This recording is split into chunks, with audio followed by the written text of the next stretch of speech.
부동산에 대한 작은 관심이 당신의 미래를 바꾼다. 책 시작은 경매를 배워야 하는 이유를 설명하고 있어요. 그 중에서도 좀 와닿는 그런 제목이 하나 있더라고요. 바로 부동산에 대한 작은 관심이 당신의 미래를 바꾼다.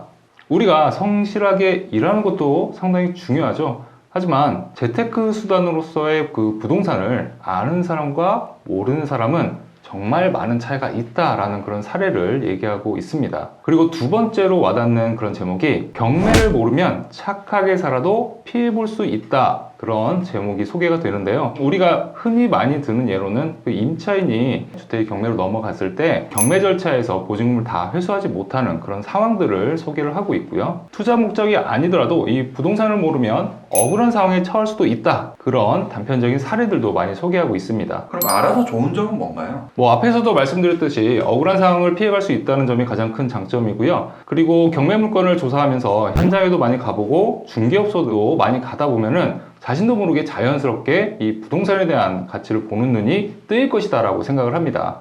그리고 또 하나는 내 자금을 능동적으로 다룰 수 있다는 점이죠. 자신이 직접 발로 뛰면서 조사하고 그 가치를 판단하고 내 수익률을 정해서 입찰에 참여를 하기 때문에 아무래도 자신의 의사결정 과정이 가장 많은 비중을 차지한다고 생각합니다. 따라서 여러분들이 알아두면 알아둘수록 부동산을 보는 시야가 굉장히 넓어지지 않을까 이렇게 생각합니다. 다른 투자는 내가 능동적인 주체가 아닌가요? 일반적으로 주식이나 은행 상품, 그리고 최근에 많이 유행했던 가상화폐 등은 여러분들이 직접 이렇게 조사해서 투자하기가 쉽지가 않죠. 따라서 상대적으로 부동산, 그 중에서 이 경매 투자는 여러분들이 좀 더 능동적인 그런 투자 방법이 되지 않을까 생각을 합니다. 실제로 이 경매 투자를 하다 보면은 내 자신이 스스로 수익률 분석도 해야 하고요. 권리 분석도 해야 하기 때문에 정말 많은 손이 가게 될 수밖에 없거든요. 근데 이 책을 보면은 수익률 분석표를 만드는 법, 그리고 부동산에 대한 공적 장부를 확인하는 법 등을 자세하게 소개하고 있기 때문에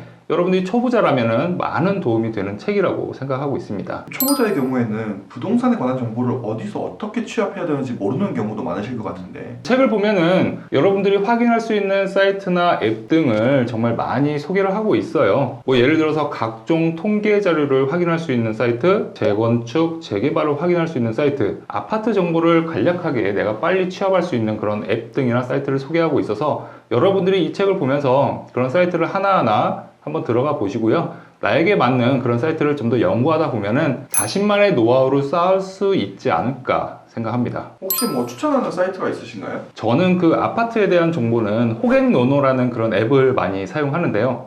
물론 호갱노노하고 저하고는 관련이 없습니다. 그 사이트 들어가 보면 예전에 거래되었던 내역들을 한 번에 편리하게 볼 수가 있을 것 같고요. 그 다음에 그 지역 주민들이 각종 의견을 다 넣어놔서 요즘 분위기가 이렇구나 라고 간접적으로도 느낄 수 있기 때문에 저는 그런 앱을 통해서 많이 조사를 합니다. 건물에 대한 시세는 밸류맵을 사용하고 있는데요. 그 주변에 있는 건물 시세를 한눈에 볼 수 있기 때문에 유용하게 사용하고 있습니다.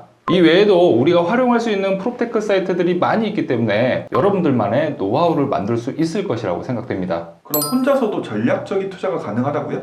네, 물론입니다. 이렇게 정리해서 알려주는 책은 그렇게 흔하진 않거든요. 이 책에서 나오는 손품 노하우를 잘만 활용한다면 혼자서도 전략적인 투자를 할 수 있을 거라고 생각합니다.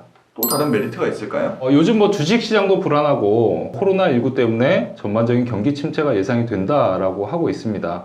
이런 불황에 오히려 경매는 수익성 높은 물건이 나오기도 하기 때문에 큰 메리트가 있다라고 볼 수도 있습니다. 연예인들 중에서도 IMF나 금융위기 때 부동산 투자로 자산을 늘린 사례가 많다고 하던데, 사실 이런 불황에 부동산을 투자한다는 그런 결정을 하기가 정말 쉽지는 않은 거거든요. 하지만 이렇게 꾸준히 노력하는 사람들은 이런 불황에도 투자처를 계속 물색을 하고요. 계속 연구하다 보면 이 옥석을 가릴 줄 알기 때문에 성공하는 게 아닌가 싶습니다. 아무리 혼자 전략적으로 투자할 수 있는 종목이라 하더라도 실패도 할 수 있는 거 아니에요?